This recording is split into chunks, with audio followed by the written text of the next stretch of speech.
Olha, a mentira é uma depravação. E depravação significa, entre outras coisas, falta de rigidez moral, de decoro. Eu digo isso em razão de estar se avizinhando uma data histórica que dissociados da verdade insistem, há anos, de chamar de golpe. O golpe de 31 de março, praticado por militares. Nessa afirmação, envolvendo a posição de militares, juntam outra depravação em torno do que se conhece por revolução. E explico. Primeiro, que nem o dia certo do movimento que inspirou a tomada de posição contra a tentativa de implantarem o comunismo do Brasil, os acusadores sabem. E me cabe corrigir esta falsidade, informando que não foi no dia 31 de março. A tentativa de agitar a intenção, depois de dias de bagunças no país, se deu em 1º de abril.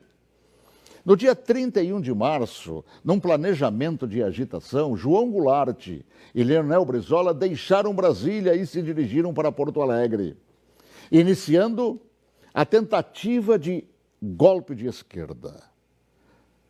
No dia seguinte, 1º de abril, agitação que deram o nome de Campanha da Legalidade, segundo o movimento de resistência que os incipientes de hoje não sabem, ou se sabem, mentem.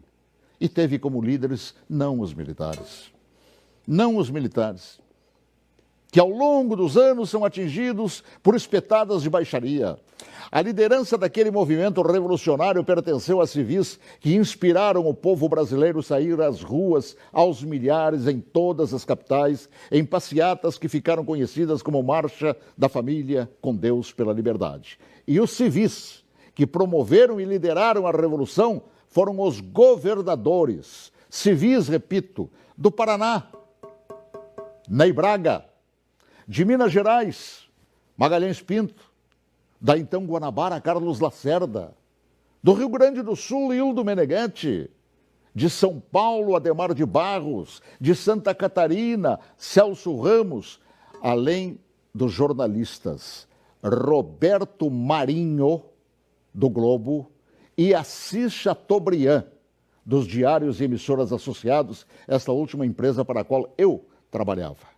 Os militares, diante da pressão desses líderes governamentais e pressão do povo nas ruas, é que, depois de Goulart e Brizola abandonarem tudo e fugirem para o Uruguai, é que, após um breve período de governo de Ranieri Mazzilli, o vice que foi empossado pelo Congresso, é que assumiram o comando da nação por ter o mesmo Congresso decretado vago o cargo de presidente. Ninguém tirou João Goulart de lá.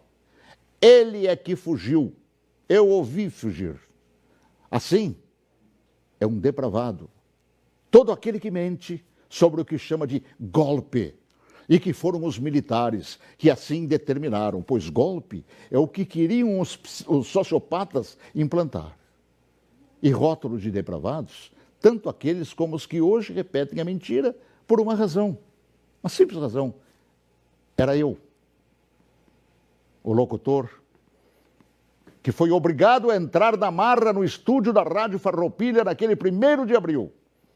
Conduzido por Goulart e por Brizola. Eu fui sequestrado e testemunha ocular da história, talvez, quem sabe, a última no Brasil, e ali ficado na cadeia de rádio chamada Cadeia da Legalidade. Eu fui nomeado oficialmente por Goulart e Brizola, lendo ofícios redigidos e patrulhados por um bando de agitadores. Eu acompanhei toda a história, também depois, através do tempo. E todos os seus capítulos não cabem aqui. Mas digo mais, todos os jornais brasileiros apoiaram os governadores civis, líderes daquele movimento, assim como apoiaram os militares depois que assumiram para botar ordem no país. Todos os grandes jornais brasileiros, com exceção do chamado Última Hora. E os militares, após assumirem e resgatarem a ordem atropelada pelo comunismo, transformaram o Brasil Naquela época da 49ª economia do mundo, na 8ª economia do mundo. Assim, pela verdade dos fatos, que se honre neste fim de semana os 55 anos do movimento que evitou nos transformarem numa Venezuela de hoje, na qual o povo não conta nem com papel higiênico. Boa tarde, se Deus quiser, até logo mais, às 18h40, com espaço de ponto de vista. Olha que eu conheço inúmeras histórias suas, Paulo Martins, mas essa eu confesso que eu desconhecia. E essa é verdade, porque eu fui testemunho ocular de tudo. A gente que estuda jornalismo tantos anos ouve falar de diários associados. Jamais imaginei, Paulo, que você estava lá testemunhando tudo isso. Estava lá, no batente, cobrindo, inclusive, isso que hoje mentem por todo o Brasil.